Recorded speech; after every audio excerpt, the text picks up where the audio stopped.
Hello বন্ধুরা, আশা করি সবাই ভালো আছেন। এই যে দেখছেন নি, এগুলো হইলো সার, জৈব সার। আর এগুলো তৈরির পদ্ধতি আজকে আপনাদেরকে দেখামো। অসাধারণ একটা পদ্ধতি। এগুলো কেঁচু কম্পোস্ট সার। আমাদের দেশের অনেক পোলাপাইনি আছে বিদেশের পিছনে সময় নষ্ট করে, কিন্তু বাংলাদেশে থেকেও যে বিভিন্ন কৃষি পদ্ধতির উপরে গবেষণা করে কিন্তু ইনকাম করা যায়। আর এর অনন্য উদাহরণ হলো আমাদের শামীম ভাই। এই যে দেখেন, উনি কিন্তু কৃষির উপরে এত পরিমাণে গবেষণা করে এখন বাংলাদেশে কৃষিকাজ করছে। তার এই যে ফার্মে কিন্তু 8 থেকে 10 জন লোক কাজ করে, সে এখন মানুষকে চাকরি দেয়। তো কেঁচু কম্পোস্ট সার কিভাবে তৈরি করে এখন এই ভিডিওতে দেখবেন।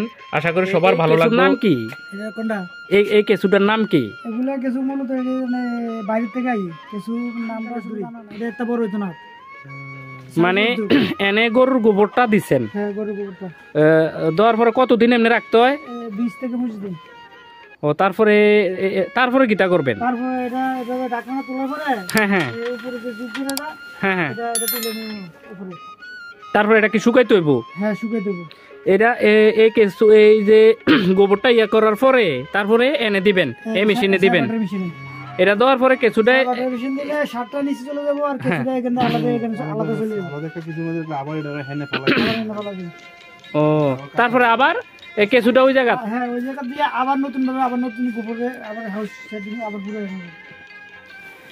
এইভাবে মানে 20 থেকে 25 দিন রাখতে হইব নাকি? সুন্দর সিস্টেম। আর এদিকে কি? এদিকে দেখি একটু, দেখি এই কেঁচুটির কোনো মোট্টু তো আছে নি, মানে হায়াত কম না। প্রত্যেক বছর একবার মারা যাবে সব। তারপরে আবার নতুন করে কেঁচু আনতে হইব নাকি? তাইলে আবার এটি বাচ্চা মারা দেওয়ার সময় হ্যাঁ 3টা ডিম দিব। হ্যাঁ হ্যাঁ হ্যাঁ, মারা দেওয়ার আগে মানে তার মুহূর্তের আগে 3টা ডিম দিলে একটা মারা গেলে প্রত্যেকটা ডিম থেকে 3টা বাচ্চা বাড়িব। ও, মানে একজন মারা গেলে 9 জন দিয়ে যায়। এখানে কমার কোনো ইদাম নাই। সর্বপ্রথম গোবরটা কিটা করতে হইব ভাই? গোবরটা গরু গোবর থেকে বাইরে বার করে হ্যাঁ যে কোনো একটা জায়গায় রাখতে হবে। এমন কোনো জায়গায় মনে যেখানে বৃষ্টি পড়া যাবে না, রোদ পড়া যাবে না। হ্যাঁ, উপর দিয়ে ঢাকনা দিয়ে দিতে হইব। কতদিন রাখতে হইব এমনি? এখানে 1 মাস। 1 মাস। তারপরে এন থেকে এইদিকে এতে গামলায় দিতে হইব আর কেঁচু ছাড়তে হইব। ও, তারপরে কেঁচু ছাড়ার পরে ধরে না 15-20 দিন পরে তারপরে এটা এদিক দিয়ে দিব, আর এই মেশিনের ভিতরে দিলে কেঁচু এদিক দিয়ে বার হইব আর সারটা নিচে পড়বো। তারপরে সারটা আবার এটা আবার শুকাইতে হইব না?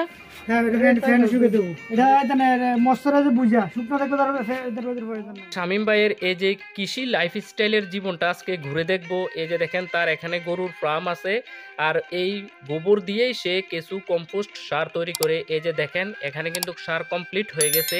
সে প্রতি 25 কেজি এই যে কেঁচু কম্পোস্ট সার কিন্তু 450 টাকা কুমিল্লা শহরে বিক্রি করে। অসাধারণ একটা পদ্ধতি। এই যে দেখেন, সে কিন্তু এই যে কৃষিকাজ করে তার কিন্তু সার কিনতে হয় না, জৈব সার দিয়ে সে কিন্তু সবকিছু করতে পারে। আবার এই যে দেখেন, গরুর ফার্মের গোবর দিয়ে সে এখানে বায়োগ্যাস প্লান্ট করছে। এইখান থেকে কিন্তু সে প্রয়োজনীয় মনে করেন জ্বালানি পায়। তারপরে আবার এই যে দেখেন, পাশেই কিন্তু একটা কৃষি নার্সারি আছে, এখানে বিভিন্ন শাক সবজি বিভিন্ন প্রকার গাছ সে আবার বিক্রি করে। এই যে দেখেন, আমাদের তরুণ সমাজের লোক কিন্তু যত পোলাপান আছে বিদেশ যাইতে কিন্তু খুবই আগ্রহ। তারা কিন্তু দেশে থেকে কৃষিকাজ করে কিন্তু প্রচুর পরিমাণে টাকা ইনকাম করতে পারে। এই যে দেখেন কত সুন্দর এই যে তার ফার্ম। আমাদেরকে আসলে ভাই কিন্তু খুবই আন্তরিক, ঘুরে ঘুরে দেখাইলো। আর যারা কিন্তু এই যে কৃষির বিভিন্ন চারা শাকসবজির চারা কিনতে চান, তারা অবশ্যই নোয়াপাড়া শামীম ভাইয়ের কাছে আসতে পারেন। সে কিন্তু বিভিন্ন ধরনের এই যে চারা বিক্রি করে।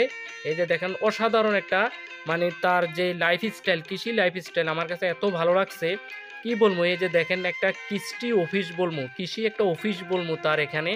এই যে অনেক প্রকার শাক সবজি বিভিন্ন প্রকার ফলমূলের গাছ, অসাধারণ একটা লাইফস্টাইল তার। আমারও খুবই ইচ্ছা আছে এরকম একটা লাইফস্টাইলের। এই যে আমরা যেহেতু বাঙালি মাটি ও মানুষের সাথে আমরা মিশে থাকতে খুবই ভালোবাসি। এই যে দেখেন, সে কিন্তু এইখান থেকেই প্রায় 8 থেকে 10 জন মানুষের কর্মসংস্থানের ব্যবস্থা করছে।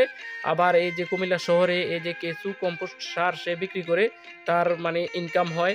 তার আরও অনেক ফার্ম আছে, মনে করেন এই যে লেবু বাগান আছে, তারপরে এই যে দেখেন বিভিন্ন ফলমূল গাছ সে লাগাইছে। আবার পাশেই এই যে দেখেন ঘাস ক্ষেত আছে, এগুলো আবার গরুরে দেয় খাওয়ার জন্য।